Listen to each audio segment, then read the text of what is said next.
शौक कई तरह के होते हैं, मगर कुछ शौक जानलेवा भी हो सकते हैं। इन्हीं में से एक है मोटर बाइक को तेज दौड़ाना और व्हीलिंग करना या स्टंट करना। ये शौक रखने वालों को पता है कि इस शौक से उनकी जान भी जा सकती है, और ऐसा ही हुआ।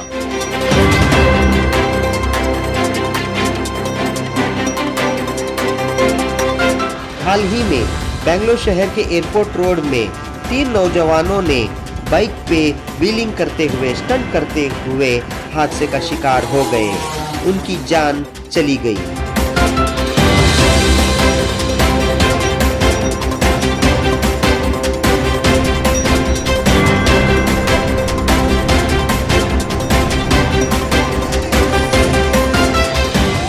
नौजवान जिनकी उम्र 16 से 19 साल की थी, सुबह 7:30 बजे अपने बहुत से साथियों के साथ स्टंट करने के लिए एयरपोर्ट रोड गए थे।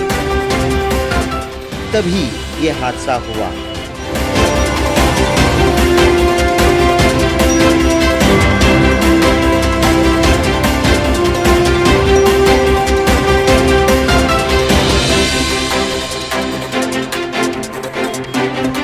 बेंगलुरु शहर में ये आम बात है।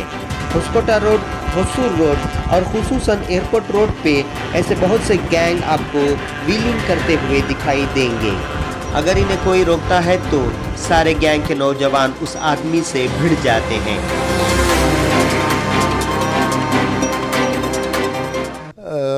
खुसूसन जो है ये हमारे कौम के बच्चे जो है आजकल मोटरसाइकिल की व्हीलिंग, हालांकि आपको मालूम रहेगा कि कई मस्जिदों में भी ऐलान करते हैं, पेश शौन साहब ऐलान कर कर रहे हमारे खुसूसन शब बारात होंदे या कोई ईद आ जाते उस वक्त, यहाँ तक कि पुलिस का भी इंतज़ाम कर कर जो है ना ये व्हीलिंग को बंद करना चाह रही, मगर ये बंद होने का नाम नहीं ले रहा है। बड़े अफसोस की बात है कि परसों जो हादसा हुआ वो माँ बाप के ऊपर किए, तो मुझे भी बच्चे हैं, मुझे मालूम, मैं भी एक बाप और हैसियत से मैं बोल रहा हूँ, जो वो तकलीफ़ हो रही है वो माँ बाप को मालूम है कि अपनी जवान औलाद को न खो चुके हैं। ये जहाँ तक मेरा सवाल है इसके कसूरवार जो है, मैं फिर माजरत के साथ बोलता हूँ कि माँ बाप को ही मैं गुनहगार समझता हूँ मैं इसको, इसलिए कि जो है ना माँ बाप जो है अपने बच्चे को ट्रैक नहीं कर रहे। एक ज़माना जब हमें छोटे लोग थे तो उस वक्त मगरिब के बाद हमें घरों को चले आते थे। आज हमारे कौम का बच्चा रात के 11 और 12 बजे तक भी जो है ना रोडों के ऊपर है। आज कोई माँ बाप उनको नहीं पूछेंगे कि इस वक्त का तुम्हें आ रहा है। देखो आज हमारे कौम के बच्चों की हालत इतनी ख़राब हो गई है, वो ड्रग्स में चले गए हैं, व्हीलिंग्स में चले गए हैं, मगर इसका जो है ना ज़िम्मेदार सिर्फ माँ और बाप लेना है। जब तक हम माँ बाप ज़िम्मेदारी नहीं लेंगे ये बच्चों की हालत जो है इसी तरह होते रहेंगे। अल्लाह रहम करे, 15 साल 16 साल ये उम्र के बच्चों का जो है ना हादसा होकर है। खैर अल्लाह ताला जो है वो मरहूमीन को आला से आला जन्नतुल फिरदौस में जगह अता फरमाए और माँ बाप को उनके सब्र जमील अता फरमाए। मेरी खुसूसन अपील है, आज भी वक्त है कि अपने बच्चों को सुधारो। जब तक माँ बाप अपने बच्चों को नहीं पकड़ेंगे ये ऐसे हादसे होते ही रहेंगे। ये जो है ना आप लोगों को मैं पैगाम दे रहा हूँ, बड़े बच्चे हैं अपने छोटे भाइयों को कंट्रोल करो।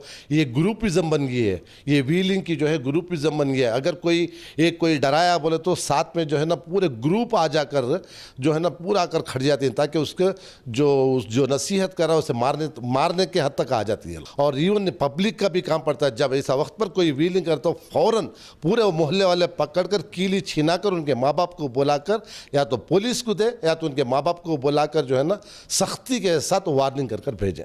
हमारी जो आने वाली जनरेशन है 15 साल से लेकर 20 साल तक के जो नौजवान जो जवानी में कदम रखते हैं उनको दुनिया का एहसास नहीं रहता, सबसे पहली बात।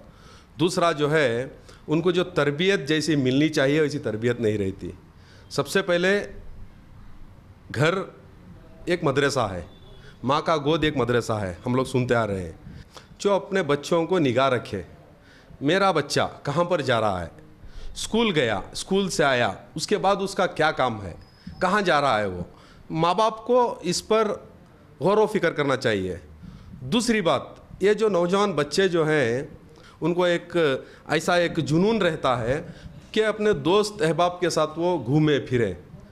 बेशक देखिए एक ये दौर ही ऐसा है, वो घूमना फिरना चाहिए, लेकिन ये जो गलत चीज़ों में जो मुब्तला हो रहे हैं, सबसे पहले जो नशीली आदत जैसे कि ड्रग्स, गांजा है, अफीम है, या दूसरा कोई भी तरीक़े का जो ड्रग्स है वो ड्रग्स से अवॉइड करें। वो बच्चे जो हैं हमारे हिंदुस्तान का मुस्तकबिल हैं। आने वाले वक्त में जो है हिंदुस्तान की बागडोर जो है इन नौजवानों के हाथ में आती है। नौजवान सबसे पहले सोचना है कि मैं किस रास्ते पर जा रहा हूँ मैं, और ये जो ग्रुप बनाकर जो ये रेसिंग में जाते हैं और व्हीलिंग करने जाते हैं, जैसे कि आप कह रहे थे एयरपोर्ट रोड और ये वस्कोटा रोड कोलार हाईवे जो है, यहाँ पर बहुत से हादसे होते हैं, बहुत से इंसिडेंट होते हैं। इन जगहों पे मैं सबसे पहले जो है बेंगलोर डिस्ट्रिक्ट कमिश्नर भास्कर राव साहब से मैं एक गुजारिश करता हूँ, एक रिक्वेस्ट करता हूँ कि वो पुलिस डिपार्टमेंट को एक मैसेज दें, इन जगहों पर कड़ी निगाह रखी जाए। जिस जगह पर ये नौजवान बच्चे जो है ग्रुप वाइज में जाकर रेस करते हैं वहाँ पर रोक लगाए, और उन बच्चों को भी समझना चाहिए, उन नौजवानों को भी समझना चाहिए कि मैं क्या कर रहा हूँ, कहाँ जा रहे हैं। देखिए अभी वो जो हादसा 21 तारीख को जो हादसा हुआ, उनके घरों में जो है उस दिन मातम गुजर गया। एक घर को हम भी विज़िट किए, उस घर में जो है वो बच्चे के वालिद नहीं है, वो बच्चा जो है उस घर में एक ही है लड़का, उस बच्चे का भी एक्सीडेंट हो गया। अब उसके घर को कौन देख रहा है, कौन चला रहा है उसके घर को? आने वाले दिन में उसकी माँ है, उसकी बहन है, उनको कौन देखेगा? कम से कम इन लड़कों को सोचना चाहिए, मेरी फैमिली, मुझे अगर कुछ हादसे में कुछ हो गया, मेरी फैमिली को कौन देखेगा? मेरी एक इन नौजवानों से भी गुजारिश है कि आने वाले दिनों में इन 2 या 3 चीज़ों से बचे। एक नशीली चीज़ों से बचे, दूसरा गाड़ियों का जो 2 व्हीलर बाइक्स का जो शौक़ रहता है उससे बचे। आज मोबाइल ज़रूरत है लेकिन ज़रूरत से ज़्यादा इस्तेमाल हो रहा है। गाड़ी ज़रूरत है लेकिन ज़रूरत से ज़्यादा इस्तेमाल हो रही है। ऐसे चीज़ों से वालिदैन को एहतियात करना चाहिए, अपने बच्चों को अवॉइड करना चाहिए।